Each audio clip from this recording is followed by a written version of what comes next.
Medigadda project సందర్శనకు బయలుదేరారు కాంగ్రెస్ నేతలు. పిల్లర్ల కుంగుబాటు పరిశీలించబోతున్నారు సీఎం రేవంత్ రెడ్డి, మంత్రులు.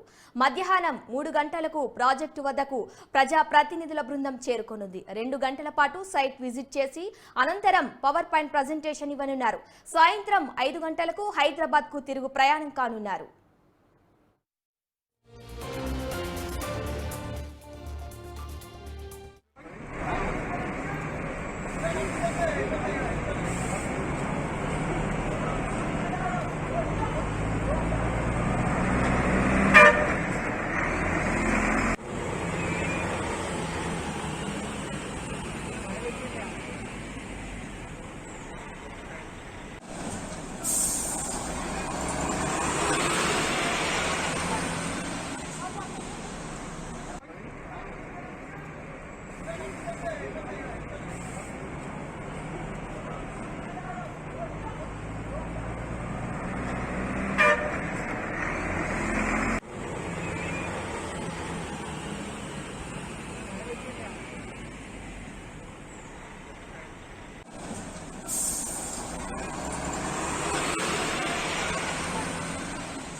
మేడిగడ్డ ప్రాజెక్టు సందర్శనకు బయలుదేరారు కాంగ్రెస్ నేతలు. పిల్లర్ల కుంగుబాటు పరిశీలించబోతున్నారు సీఎం రేవంత్ రెడ్డి, మంత్రులు.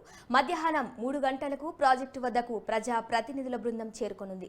2 గంటల పాటు సైట్ విజిట్ చేసి అనంతరం పవర్ పాయింట్ ప్రజెంటేషన్ ఇవ్వనున్నారు. సాయంత్రం 5 గంటలకు హైదరాబాద్ కు తిరుగు ప్రయాణం కానున్నారు. ఈ అంశంపై మరింత సమాచారాన్ని మా ప్రతినిధి భవిత అందిస్తారు. చెప్పండి భవిత.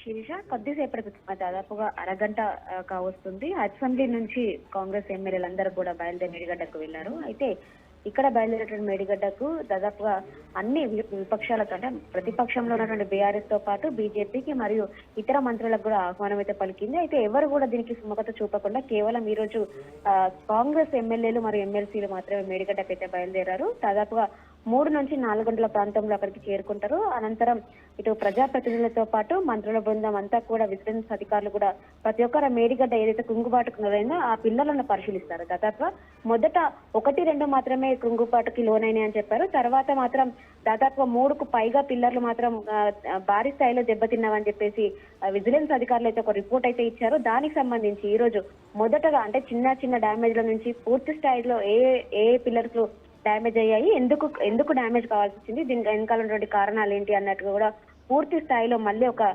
నివేదిక కూడా మళ్ళీ సమర్పించనున్నారు. దీనిపై ఈ అంశంపైనే రేపు మళ్ళీ అసెంబ్లీలో కూడా చర్చ జరపనున్నారు. దీనికోసమే అంటే కేవలం కాంగ్రెస్ మాత్రమే ఆరోపిస్తుంది అన్న అంశం పైన తెరలేపకుండా ఉండేందుకు ప్రతి ఒక్కరికి కూడా దీనికి ఒక ఆహ్వానం పలికిందని చెప్పుకోవచ్చు. అయితే దీనికి మాత్రం ఎవరు ఇంట్రెస్ట్ చూపించకుండా ఇటు బీజేపీ నేతలు కావచ్చు, బీజేపీ నాయకులు కావచ్చు, అటు బీఆర్ఎస్ నాయకులు కావచ్చు వెళ్ళనటువంటి పరిస్థితి ఏర్పడింది. అయితే ముఖ్యంగా ఈ రోజు ఏదైతే కృష్ణా జలాల పైన ఏదైతే కేఆర్ఎంబీకి అప్పచెప్పారు, దీనిపైన తీవ్ర అన్యాయం జరుగుతుందని చెప్పేసి బీఆర్ఎస్ నాయకులు, మాజీ సీఎం కూడా ఈ రోజు నల్గొండలో భారీ బహిరంగ సభ అయితే ఏర్పాటు చేశారు.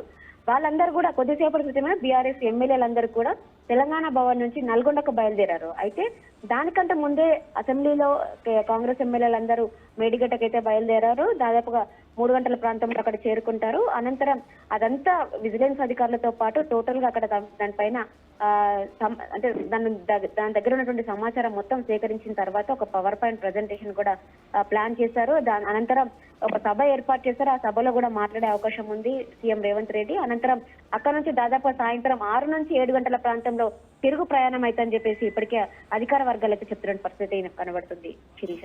Okay Bhavitha, thank you.